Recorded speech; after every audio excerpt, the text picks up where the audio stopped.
Olá pessoal, eu sou o professor André de Literatura, aqui da Oficina do Estudante, vindo aqui para falar mais uma vez sobre elementos da brasilidade, elementos brasileiros em certas obras literárias solicitadas pelos grandes vestibulares FUVEST e Unicamp. Hoje falaremos de Vidas Secas, de Graciliano Ramos, uma obra clássica aí do segundo tempo do modernismo brasileiro, que vai abordar de uma maneira direta, objetiva, mas ao mesmo tempo com grande sensibilidade, da vida de certos desvalidos brasileiros. Muito bem, Vidas Secas tem um título que não deixa dúvidas, mas que admite vários sentidos.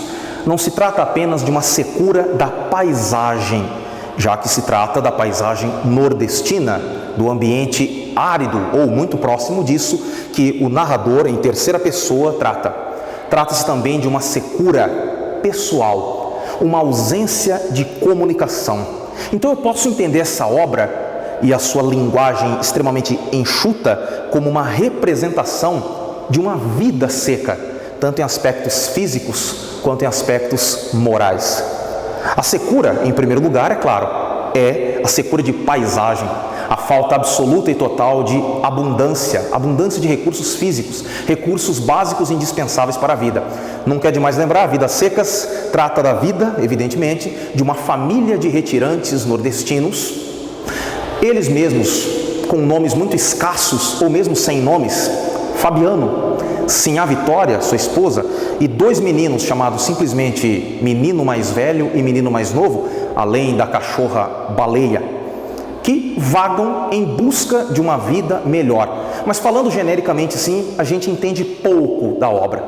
Essas 5 pessoas servem como uma representação de um aspecto opressivo da sociedade, porque além da sua retirada pelo árido ou semiárido nordestino, nós vamos ter figuras opostas. A figura, por exemplo, de um patrão sem nome, de um soldado amarelo também sem nome, enfim, de figuras que atuam como opositores. Então, com relação às personagens dessa obra, eu tenho que lembrar de oposições. 2 tipos de personagens que se opõem uns aos outros.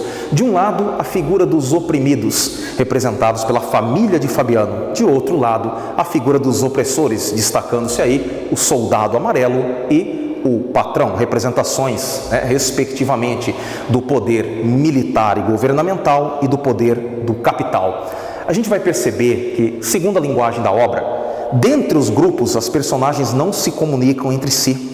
Então eu tenho Fabiano mal falando com seus próprios filhos, com a sua própria esposa e assim por diante.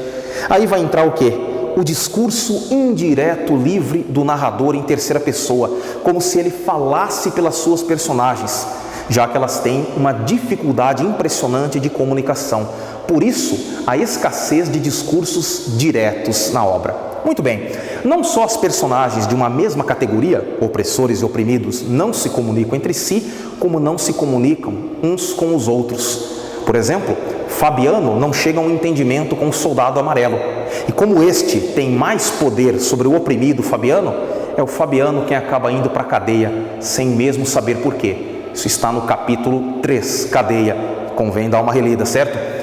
Fabiano também entra em conflito com a figura do patrão, no famoso capítulo 10, Contas, em que Fabiano leva ao patrão uma certa exigência, segundo a qual Fabiano, o vaqueiro, pede uma revisão do seu pagamento. O patrão simplesmente se recusa ao diálogo, impondo-se pela força. Mais uma vez, Fabiano sai derrotado, ou, como se diz na linguagem do narrador, ele amunhecou, quer dizer, baixou a guarda, e apesar da sua grande força física, reconheceu a sua grande fraqueza como figura social. Portanto, por meio de uma linguagem seca, por meio de uma linguagem extremamente econômica, quase privada de adjetivos e outros caracterizadores, nós temos em Vidas Secas um grande painel daquilo que nós podemos chamar de ausência de comunicação, seja entre pai, filho, esposa, ou seja entre o patrão e o seu empregado, que está numa condição de quase semi-escravo. É isso, pessoal, fica aí a minha dica, grande abraço e bons estudos.